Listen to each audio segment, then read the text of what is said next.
ॐ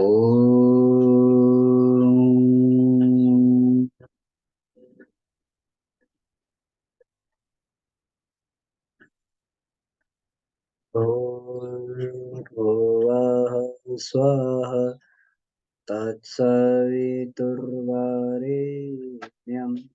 भर्गो देवस्य धीमहि धियो यो नः प्रचोदयात्। आप सभी को प्रणाम। आज के विषय को प्रारंभ करते हैं। आज का विषय ये है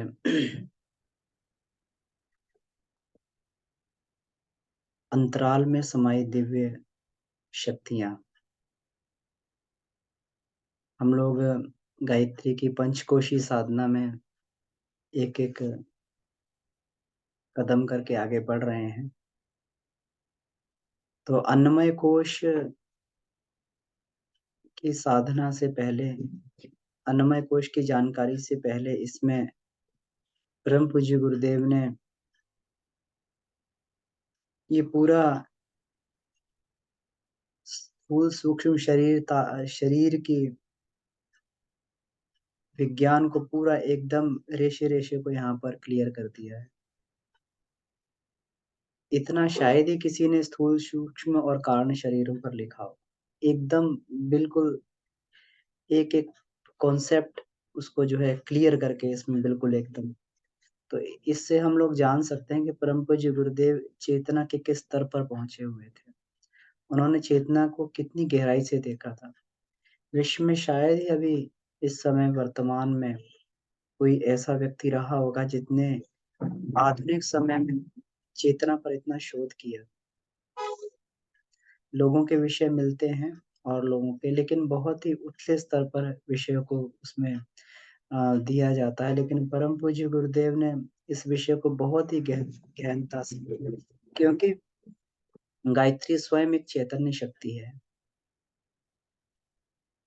जब व्यक्ति के जीवन में, साधक के जीवन में गायत्री उतरती है तो चेतना का प्रकटीकरण उसके जीवन में होता है। गायत्री का प्रकटीकरण मतलब चेतना का अनावरण है, आत्मा का अनावरण है।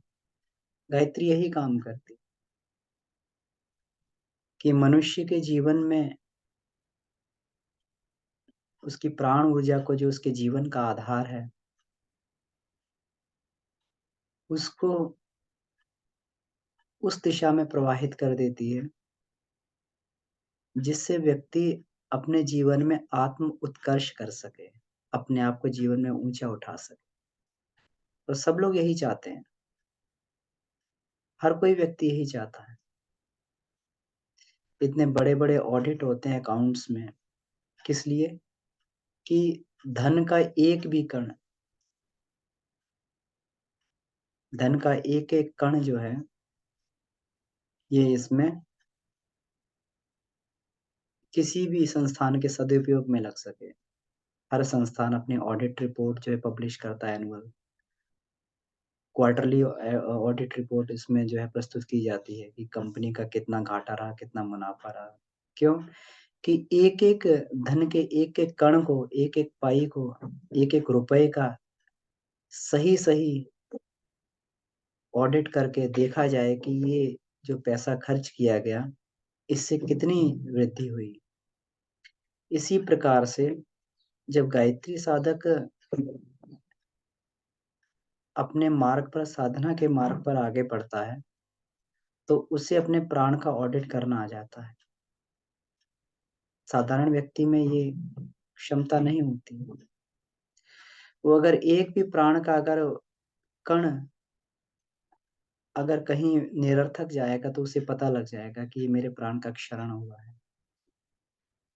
और इसको ऊर्ध्वागमन कैसे करना है। इसको अगर यहाँ पर उपयोग किया जाता तो ये वास्तव में हमारे लिए सार्थक हो सकता था। साधारण मनुष्य स्वाद के वशीभूत होकर इतना भोजन कर लेते हैं, उनके जीवन का उद्देश्य उन्होंने जो बना रखा है स्वादिष्ट से स्वादिष्ट भोजन करना और अधिक से अधिक किस प्रकार से ऐशो-आराम को प्राप्त किया जा सके। वो सारी की सारी ऊर्जा उनकी वहीं खत्म होती।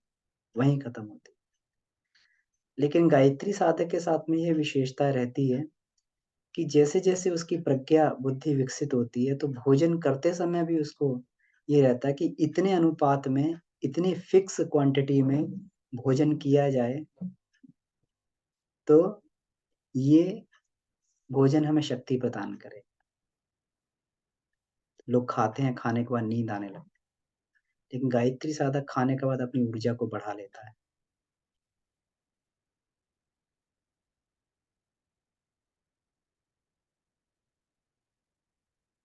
अपनी काम ऊर्जा का ऊर्ध्वागमन कर लेता है। ये प्राण ऊर्जा ही काम ऊर्जा है। अगर काम वासना में अगर किसी चीज़ का क्षरण होता है, तो ये प्राण ऊर्जा का ही क्षरण होता है। गायत्री साधक अपने विचारों पर एक-एक विचार के कण पर नियंत्रण करके चलता है। सद्बुद्धि इसी को कहा जाता है कि कौन से विचार हमारी शक्ति को बढ़ाते हैं, कौन से विचार हमारी शक्ति को घटाते हैं। अगर कोई व्यक्ति नकारात्मक चिंतन करता है या कामुक चिंतन करता है, तो उसकी शक्ति का क्षरण होता है। और वही व्यक्ति अगर स्वाध्याय में अगर अपने मन को लगाता है, स्वाध्याय में विचारों को लगाता है, उसकी शक्ति बढ़ने लगती है। चिंतन मनन दोनों स्थिति में चल रहा है, लेकिन एक जगह प्राण ऊर्जा घट रही है और एक जगह बढ़ने लगती है। व्यक्ति स्वाध्याय में इतना उसको रस आने लगता है कि उसको फिर भोजन की आवश्यकता नहीं पड़ती, उसकी प्राण ऊर्जा की आपूर्ति वहाँ से होने लगती है। उसको ध्यान में इतना रस आने लगता है, प्राण ऊर्जा की चक्र उपत्तिकाएँ भ्रमर जागृत हो जाते हैं। बाहर के भोजन की आवश्यकता नहीं पड़ती। लगता है ध्यान करके उठे हैं, पता नहीं कितना खा लिया है, पेट भर जाता है। ये गायत्री साधना का चमत्कार है। चेतना के प्राणों को तार-तार करके शायद ही किसी व्यक्ति ने इतना उच्च स्तर से बताया हो।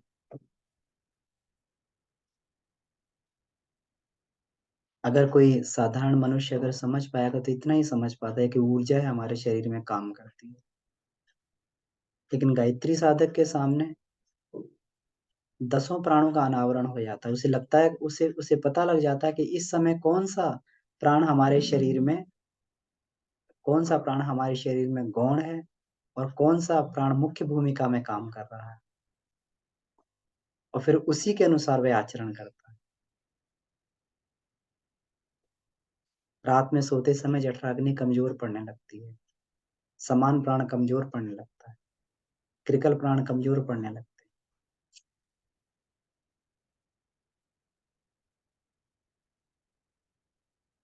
समान को पित्त और कृकल को कफ बोला गया है। और शाम के टाइम में सूर्यास्त होते ही ये प्राण कम पड़ते हैं। तो समझदार व्यक्ति जो होते हैं, इस समय में बहुत गरिष्ठ भोजन नहीं करते कभी भी। जो लोग गरिष्ठ भोजन करते हैं, उनके वात, पित्त और कफ तीनों बिगड़ जाते हैं। क्योंकि समान और पिकल तो बिगड़ेगा ही और इनके दोनों का कॉम्बिनेशन जिससे वात बनता है, वो भी बिगड़ जाता है। लोग गठियाबाई के शिकार हो जाते हैं। साधक को मालूम रहता है कि इस समय कौन-सा प्राण हमारा काम कर रहा है और हमें क्या करना है, क्या आचरण करना है। सुबह के समय में सूर्योदय से पहले अपान प्राण जो है मुख्य भूमिका में रहता है। गंदगी शरीर से बाहर निकालने का तंत्र चालू हो जाता है। साधक उस समय उठकर ऊषापान करते हैं। अपान प्राण तो अपना काम कर ही रहा है, लेकिन साधक भी अपना काम साथ-साथ में करता है, पानी पीता है, ताकि जो भी टॉक्सिक इसमें आंतों में रह गया है, जो चिपक गया आंतों में, जिसको प्राण जो है जिसको बाहर नहीं निकाल पा रहे हैं, तो उसको जो है आंतों में अगर जल जाता है, पानी जाता है, तो पूरा जो है मल उससे अच्छे से उसकी आंतें सफाई हो जाती हैं। अपने उसको साफ कर लेता है। शरीर स्वस्थ हो जाता है। और साधारण मनुष्य सूर्योदय तक सोते हैं। तो सूर्योदय तक सोने की वजह से जो उनका साइकिल जो टॉक्सिक निकलने का है, तो टॉक्सिक बाहर नहीं निकलता है क्योंकि उस समय का सदुपयोग वो लोग नहीं कर पाए। जिस समय एक बायोलॉजिकल क्लॉक काम कर रहा था, उस समय का सदुपयोग वो लोग नहीं कर पाए।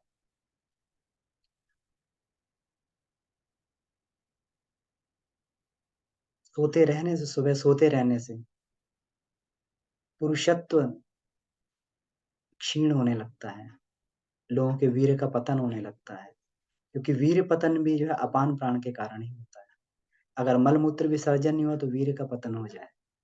इसीलिए ब्रह्मचारी को सुबह सोने के लिए मना किया जाता है, ब्रह्म मुहूर्त में।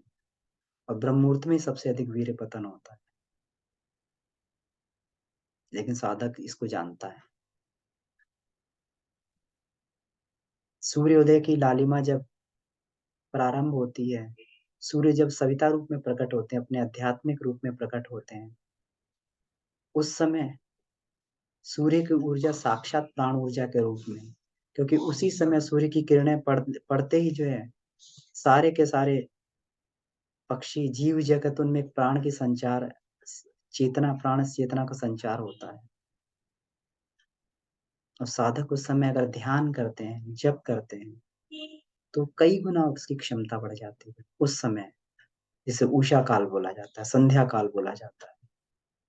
जब ना पूर्ण रूप से जो है अ, रात होती है, ना पूर्ण रूप से सुबह होता है, उषा काल जिसको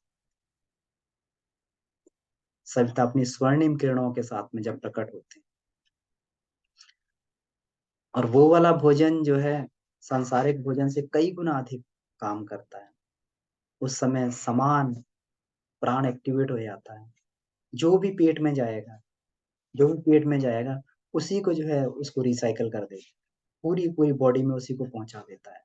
बहुत तेजी से काम करता है। समान का मतलब है कि जो भी पेट में है उसको समान रूप से पूरे शरीर में बांट देना। तो जो भी साधक, अभी आप लोगों ने ध्यान किया, अभी ध्यान में हम लोग देख रहे थे कि सविता की ऊर्जा का प्रवेश नाभि चक्र में। नाभि चक्र में क्यों? नाभि चक्र ही ऐसा माध्यम है जिससे स्थूल शरीर पुष्ट होता है। बच्चा जब गर्भ में रहता है तो जो है नाभि से ही माँ की नाभि से ही, जो अपनी नाभि से उसका जो माँ की नाल से जुड़ी होती है, माँ के तंत्र से उसका शरीर, तो वहीं से अपना पूरा भोजन ग्रहण करता है। और नाभि में ऐसी शक्ति होती है कि उसको एक को 1000 गुना बना देती है।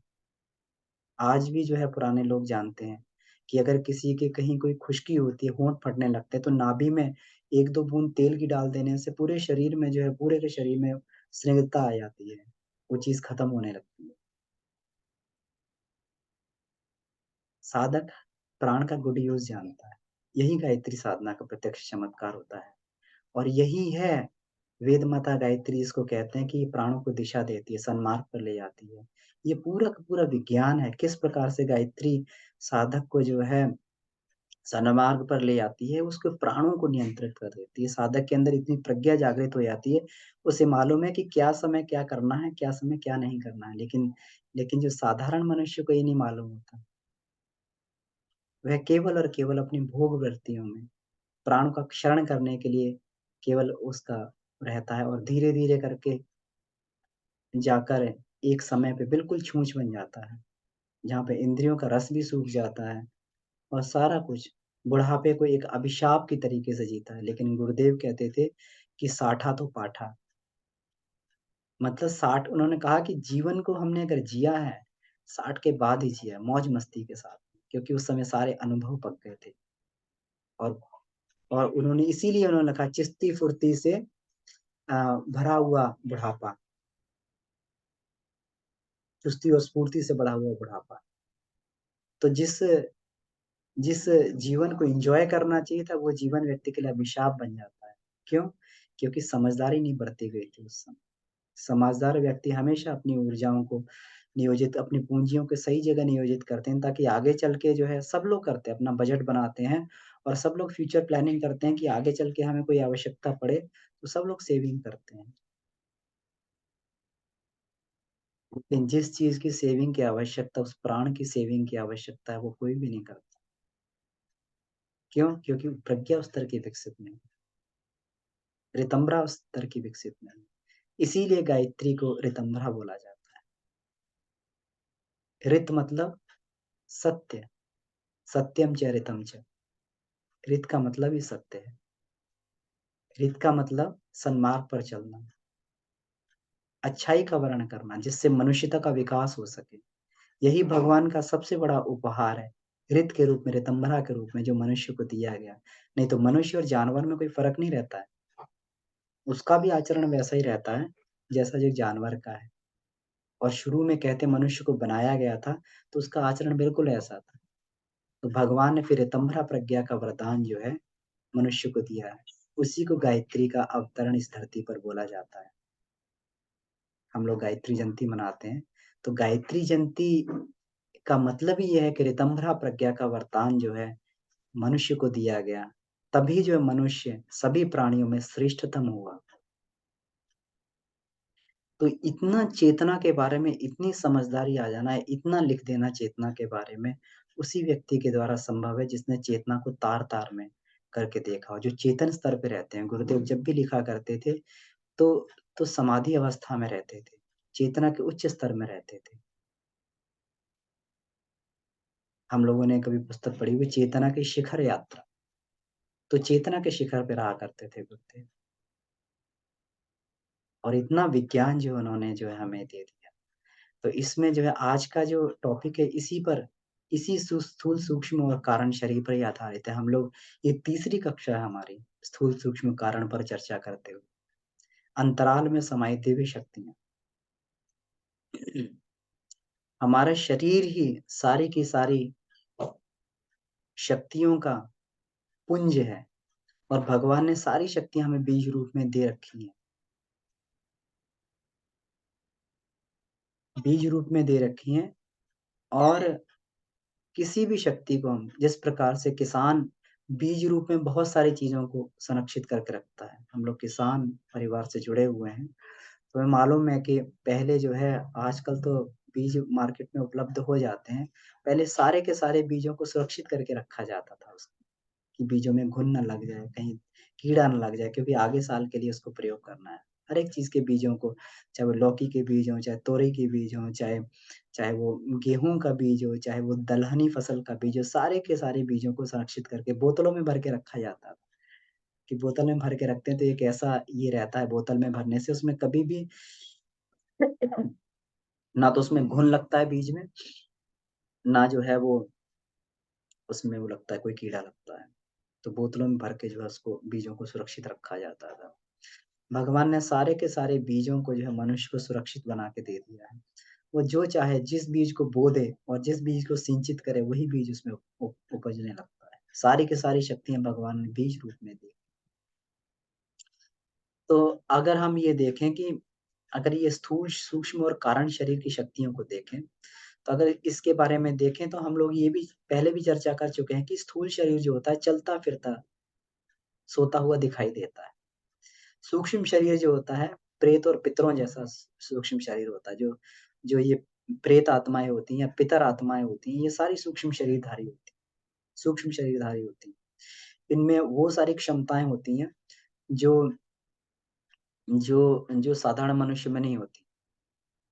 दूर श्रवण की क्षमता, उड़ने की क्षमता, कहीं प्रकट होने की क्षमता, ये सारी सूक्ष्म शरीर और जो है प्रेत और पितर इसका जो है प्रकटीकरण भी करते हैं बहुत जगह, जब पितरों की सहायता भी मिलती है सूक्ष्म रूप से, अदृश्य रूप से।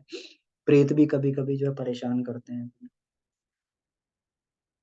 वायुभूत शरीर होता है और कारण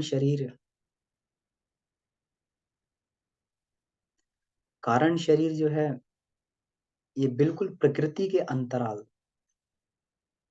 जो हमारी प्रकृति है, उसके अंतराल में जाके ब्राह्मी चेतना के गहन स्तर तक रहता है। यानी अगर हम अपने आप को जोड़ सकते हैं ईश्वर से, तो केवल कारण शरीर के द्वारा ही ट्यूनिंग करके जोड़ा जाता है। इसी को सुपर चेतन माइंड भी बोलते हैं। अगर कभी भी जो है ईश्वर से ट्यूनिंग होगी, तो कारण शरीर के परिष्कार से ही ईश्वर से ट्यूनिंग होती है, क्योंकि वही एक ऐसा हेलीपैड है जहाँ पे हेलीकॉप्टर उतर सकता है, परमात्मा रूपी हेलीकॉप्टर को उतारा जा सकता है। जहाज जो होते हैं, उनको उतरने के लिए रनवे की आवश्यकता पड़ती है। हेलीकॉप्टर को हेलीपैड की आवश्यकता पड़ती है, वो कहीं पे भी सड़क पे नहीं उतारे जा सकते। इसी प्रकार से परमात्मा कहीं पे नहीं उतर सकता, उसको जो है उसको एक उतरने के लिए हेलीपैड की रनवे की आवश्यकता पड़ती है, वही कारण शरीर होता है।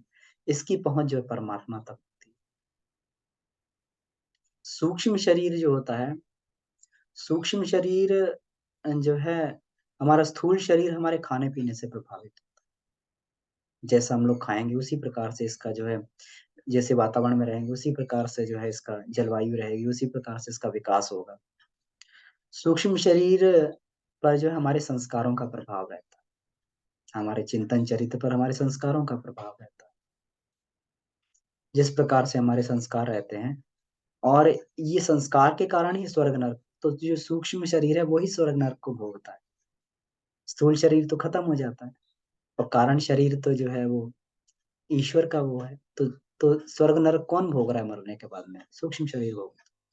मन के स्तर पर ही भोगे जाते हैं, कष्ट सारे मन के स्तर पर ही होते हैं। आप कभी भी देखिए, मन के स्तर से अगर कष्ट खत्म हो गए, तो वहाँ पर फिर जो है स्थूल शरीर में फिर कोई कष्ट नहीं रहता।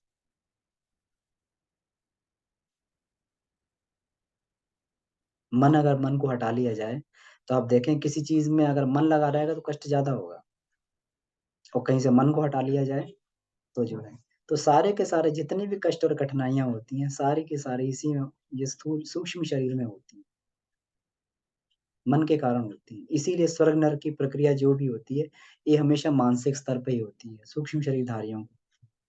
गुरुदेव उसमें जो है मरने के बाद हमारा क्या होता है, पुस्तक में लिखते हैं कि जितने भी जो है सामान्यतः आत्मा का जो काल होता है, जीवित रहने का और मरने का, इसके बीच में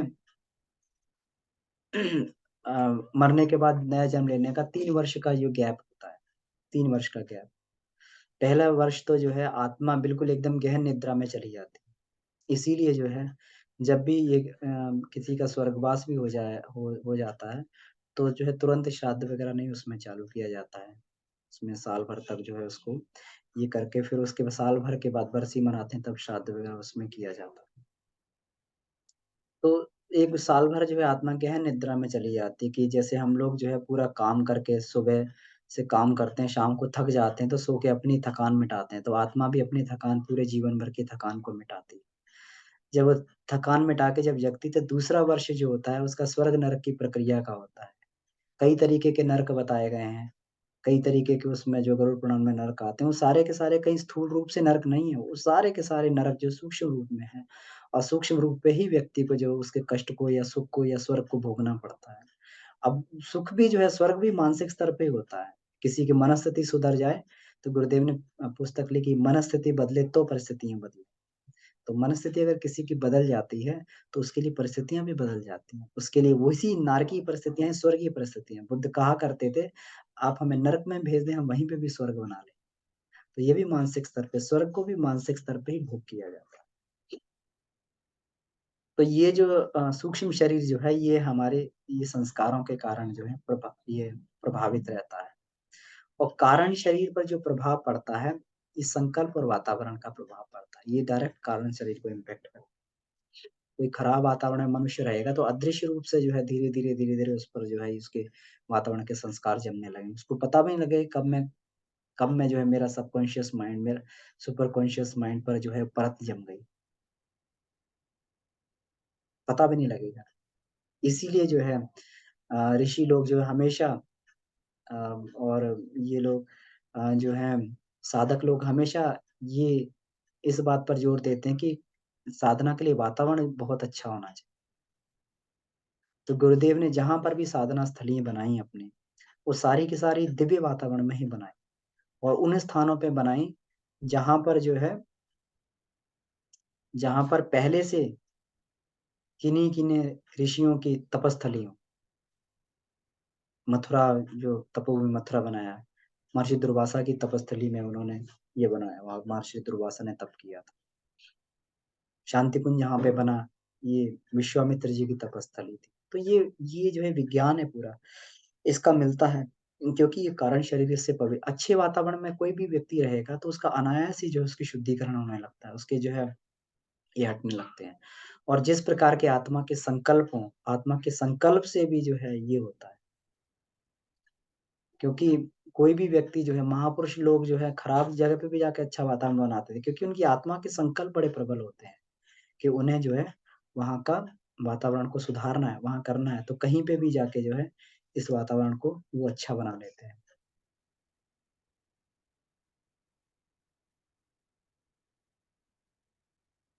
अब जो स्थूल शरीर अगर हमारा जो है ये बलिष्ठ बनता है, तो स्थूल शरीर में जब सिद्धियाँ आती हैं, तो सिद्धियाँ कैसे प्रकट होती हैं? व्यक्ति स्वस्थ हो जाएगा, उसके अंदर बलिष्ठता आएगी, सौंदर्य विकसित होगा, उसका सम्मान बढ़ने लगेगा, वैभव बढ़ने लगेगा, सहयोग मिलेगा, उसकी प्रशंसा होने लगेगी। तो ये सारी की सारी सिद्धियाँ जो स्थूल शरीर की सिद्धियाँ होती हैं। सूक्ष्म शरीर की सिद्धियों में उसके अंदर अतीन्द्रिय क्षमताओं का विकास होता है। दूर श्रवण हो गया, दूरदर्शन हो गया, दूर की बातों को सुन लेना। मैंने बहुत सारे ऐसे व्यक्तियों को देखा है कि जो एक जगह बैठ के जो है, एक बहुत अच्छे गायत्री साधक जिनका मुझे बहुत ही जो है घनिष्ठ जिनका मुझे साथ मिला है। तो उनका जो है क्वालिफ़िकेशन वही बहुत ज़्यादा नहीं थी, वही चौथी 5वीं क्लास पास थे वो उस समय में। घर में गरीबी बहुत ज़्यादा थी, तो गरीबी के चलते पढ़ नहीं पाए, लेकिन फिर भी जो है उन्हें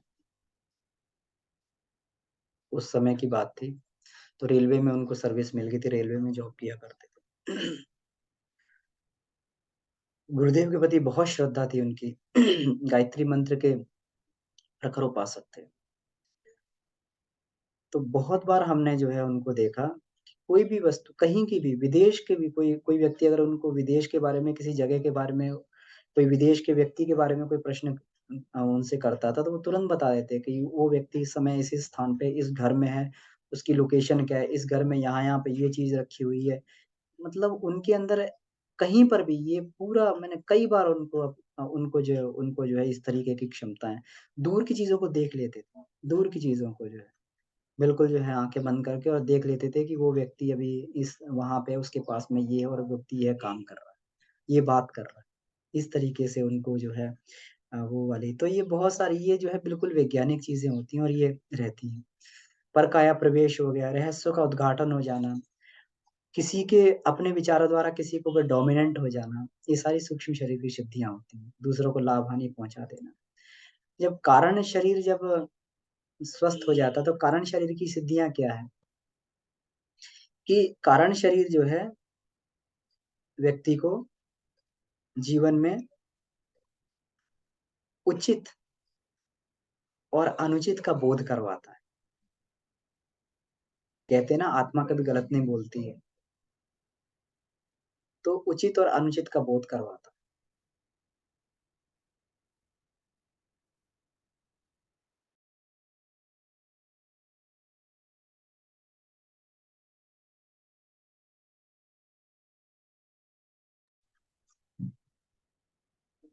तो यह जीवन में उचित और अनुचित का बोध करवाता है, बोध ही नहीं करवाता, उसको जाने से भी रोकता है। जान लेना और जान के उस मार्ग पर चल जाना, ये दोनों अलग-अलग बातें होती हैं। तो केवल बोध ही नहीं करवाता, बोध करवाने के बाद में उस पर रोकता भी है। अब कहते हैं कि मतलब बहुत सारे लोग कहते हैं ना कि मतलब भविष्य को जाना जा सकता है, लेकिन इसको कहते हैं ना कि भई ये तो तुम्हारे भविष्य में लिखा हुआ है, इसको बदला नहीं जा सकता, ये तो तुम्हारा प्रारब्ध बन गया। लेकिन अगर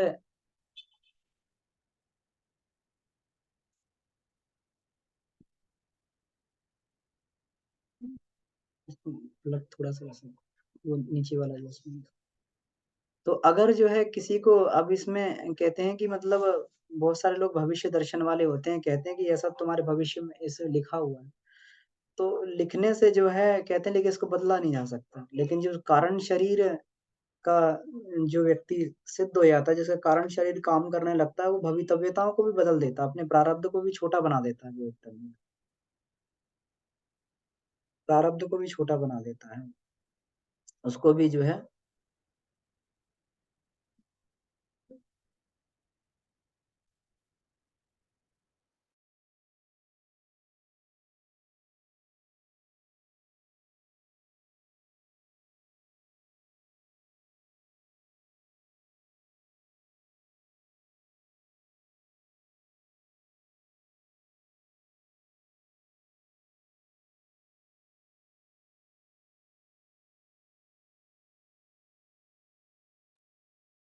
तो उसको भी बदल देता है। तो ये सारी क्षमताएँ जो उसमें ये जागृत हो जाती हैं।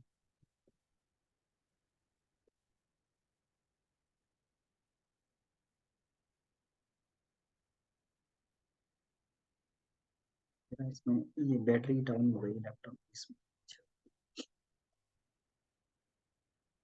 जी। तो इसीलिए कहते हैं कि अगर सबकॉन्शियस माइंड संस्कार हमारे बार-बार हमारे इसमें ये बाधक बन रहे हैं, तो व्यक्ति को फिर जो है सुपर चेतन मन, सुपर कॉन्शियस माइंड का सहारा लेना पड़ता है, कारण शरीर को विकसित करना पड़ता है। कारण शरीर का विकास हम लोग पिछली कक्षा में हम लोग चर्चा कर चुके हैं। भक्ति से, भाव संवेदना से, प्रेम से जो है इसका विस्तार होता है, विकसित होता है। तो इसको जब व्यक्ति विकसित करने लगता है, तो सारे के सारे फिर संस्कार भी कोई बहुत ज़्यादा उस पर प्रभाव नहीं डाल पाते। तो कारण शरीर जो है, ये व्यक्ति को आगे बढ़ने के लिए इसमें करता है, बहुत अधिक इसमें सहायता करता है। तो अब इसमें जब जिन-जिन व्यक्तियों को स्थूल सिद्धियाँ प्राप्त हो जाती हैं, उनको उनको जो है अपन लोग महापुरुष बोलते हैं, स्थूल शरीर की सिद्धियाँ प्राप्त होने पे। सूक्ष्म शरीर की सिद्धियाँ प्राप्त होती है तो उनको सिद्ध पुरुष बोला जाता है, ये सिद्ध पुरुष हो गए। और जिसको कारण शरीर की सिद्धियाँ प्राप्त होती है उसको देव पुरुष और देवात्मा बोला जाता है, देव पुरुष। और ऐसे व्यक्ति जो होते हैं, वो कर्म बंधन में नहीं बंधते हैं, वो कर्म बंधन से परे होते हैं। वो कभी भी जो है आते हैं तो केवल और केवल जन्म लेते हैं तो केवल भगवान के काम में योगदान देने के लिए जन्म लेते हैं। अगर कुछ लिपट भी गया तो उसी उस समय खत्म भी कर देते हैं। स्वामी रामकृष्ण परमहंस जो है खत्म कर दिया था उन्होंने अपने कैंसर के माध्यम से। आदि गुरु शंकराचार्य थे, भगंदर के फोड़े के माध्यम से उन्होंने खत्म कर दिया था। कोई भी अगर उनका इस संसार में भी कोई अगर उनका कुछ कुछ अगर कुछ बन जाता है तो उसको उस समय खत्म कर देते हैं। ये जो है इनको केवल और केवल जन्म होता है, केवल जो है इसी के कारण। अपना जो है भगवान के कार्य को संपादित करने के लिए इनका जन्म होता है और इन्हें जन्म मृत्यु के फेर में जैसे साधारण आत्माएँ रहती हैं, उस चक्र में बाधित नहीं होना पड़ता। मतलब इन पे माया जो है अपना प्रत्यक्ष कभी भी वो नहीं कर पाती है, क्योंकि माया के प्रभाव से ही व्यक्ति जो है इसमें बनता है।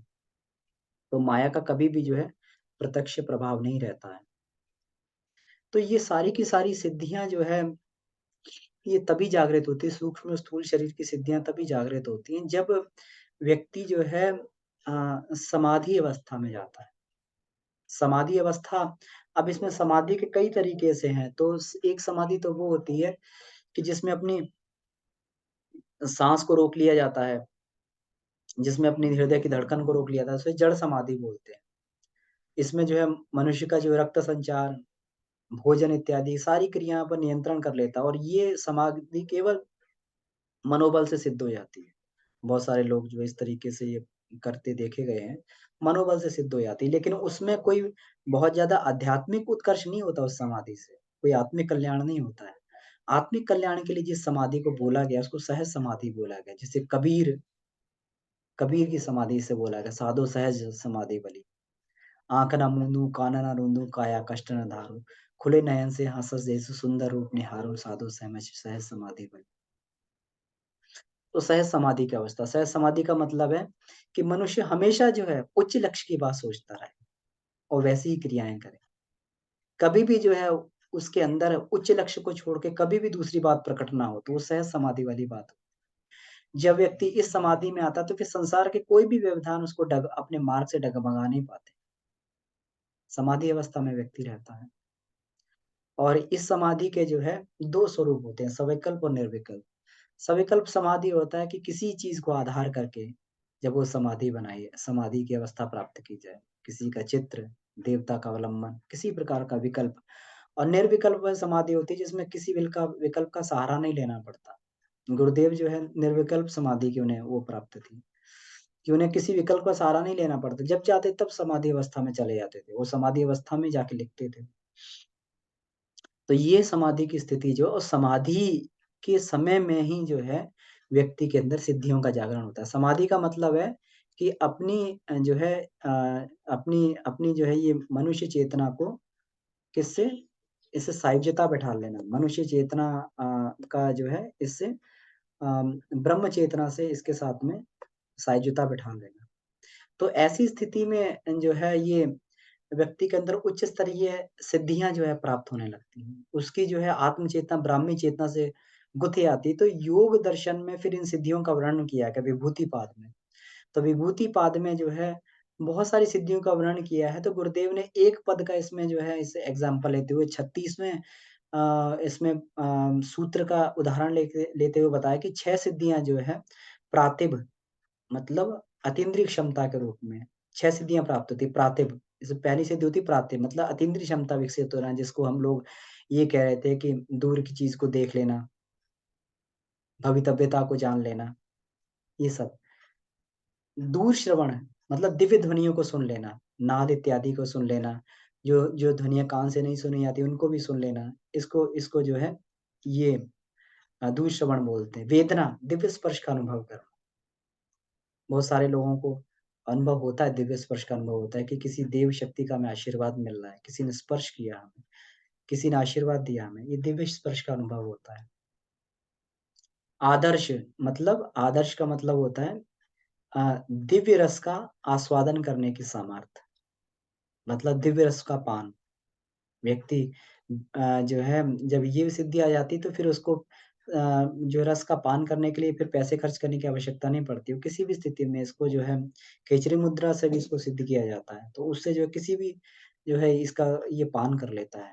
और हम लोग देखते हैं कि ये सारी की सारी सिद्धियाँ जो है मनोमय कोश में ये प्राप्त हो जाती हैं, जो हम लोग तन्मात्रा साधना करते हैं। सारी की सारी सिद्धियाँ तन्मात्रा साधना से प्राप्त हो जाती हैं। वार्ता, नासिका द्वारा दिव्य गंधों का अनुभव कर लेना।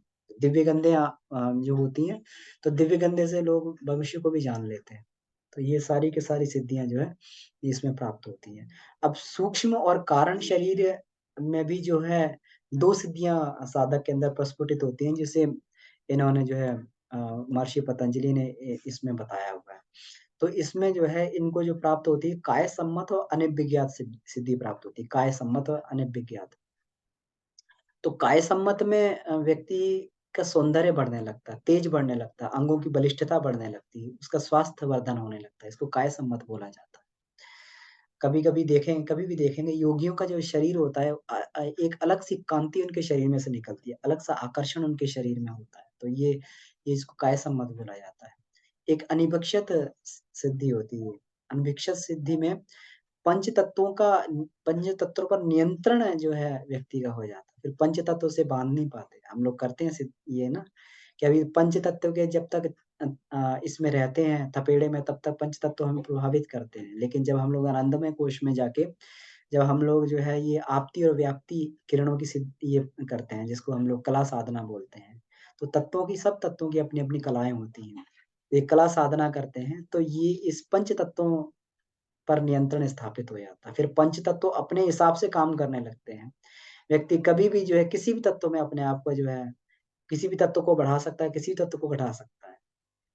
किसी भी तत्व को तो अब मान लीजिए अदृश्य भी होना है तो वो भी उसको जो है आराम से हो जाएगा। पृथ्वी के अंदर जैसे लोग पानी के अंदर प्रवेश कर जाते हैं, वो पृथ्वी के अंदर प्रवेश कर जाएगा। ये सारी इसको इसको जो है अनिवीक्षित सिद्धि बोलते हैं। जब तत्वों पे अपनी कमांड कर लेना और उसके परमाणुओं का अपने हिसाब से हेर-फेर कर देना। अब ये क्या होता है? अब ये ठोस से कोई गैस में बदलता है तो क्या हो गया? परमाणु की बॉन्डिंग ही तो चेंज हुई और तो कुछ तो नहीं हुआ। परमाणु तो वही रहे, लेकिन केवल बॉन्डिंग चेंज हो गई। उनमें जो है बॉन्डिंग चेंज हो गई तो वो परमाणु जो है वही जो है जल बन गया और वही जो है उसमें हवा बन गया। तो ये इतना कंट्रोल जो है ये आने लगता है तो इसको अनविकसित सिद्धि बोलते हैं। तो ये कारण शरीर सिद्ध होने पर जो व्यक्ति इन पे तत्वों को भी कमांड कर लेता है। तो ये सारी की सारी रिद्धि सिद्धियाँ जो है, स्थूल, सूक्ष्म और कारण शरीर से प्राप्त होती हैं। कब?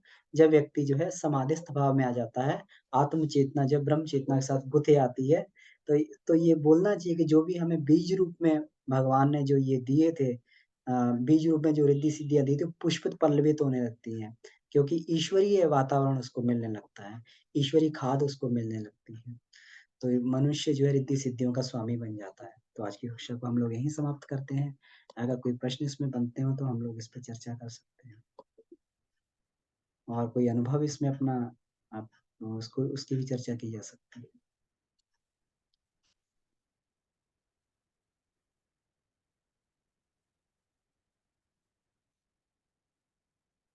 तो ये जो है बहुत ही विलक्षण इसमें लिखा हुआ है।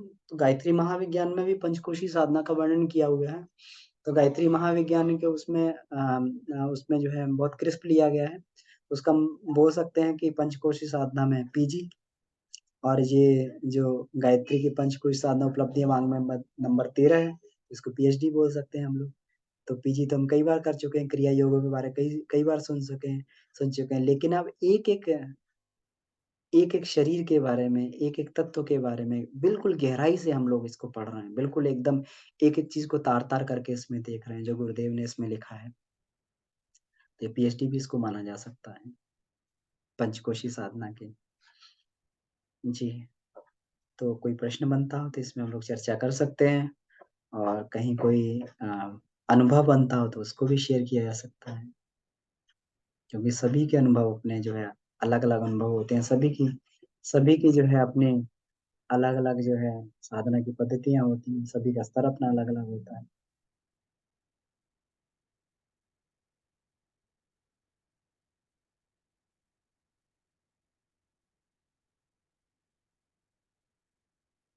तो अगर कोई प्रश्न नहीं बनता है तो इस क्लास को हम लोग ये समाप्त कर सकते हैं। आप सभी को बहुत-बहुत धन्यवाद। आप सभी के जुड़ने की वजह से ये यात्रा जो है अबाधित गति से आगे बढ़ रही है, क्योंकि कम से कम जो है एक व्यक्ति तो ऐसा चाहिए। भगवान शंकर ने भी कथा तभी कही जब पार्वती ने जिज्ञासा प्रकट की। तो जो है जब ये होता है कि हम सभी लोग जो है उसी स्तर के हैं, लेकिन जब हम लोग स्वाध्याय मिलके करते हैं तो एक-दूसरे के माध्यम से हम लोगों का ये सफ़र आगे बढ़ता रहता है। अकेला व्यक्ति जो है प्रमाद भी कर सकता है, आलस्य भी कर सकता है, लेकिन जब एक ग्रुप साथ में रहता है तो उसमें आलस, प्रमाद की सारी संभावनाएँ खत्म हो जाती हैं। व्यक्ति जो है ग्रुप के साथ में आगे बढ़ता रहता है, और कोई भी काम ग्रुप में किए जाए, टीम वर्क में किए जाए, तो उसका आउटपुट बेस्ट आता है। तो हम लोग इसी तरीके से आगे बढ़ते रहें समूह में, और परम पूज्य गुरुदेव वंदनीय माता जी का आशीर्वाद हमें प्राप्त होता रहे, गायत्री माता का आशीर्वाद हमें प्राप्त होता रहे, और हमारी चेतना परिष्कृत होती हुई आगे बढ़ती रहे। ऐसे भाव के साथ में इसकी कक्षा को यहीं समाप्त करते हैं। सभी को प्रणाम, शांति पाठ करते हैं। ओम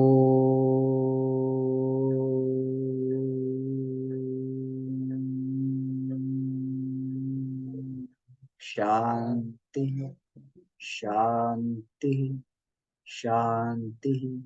सम सभी को प्रणाम।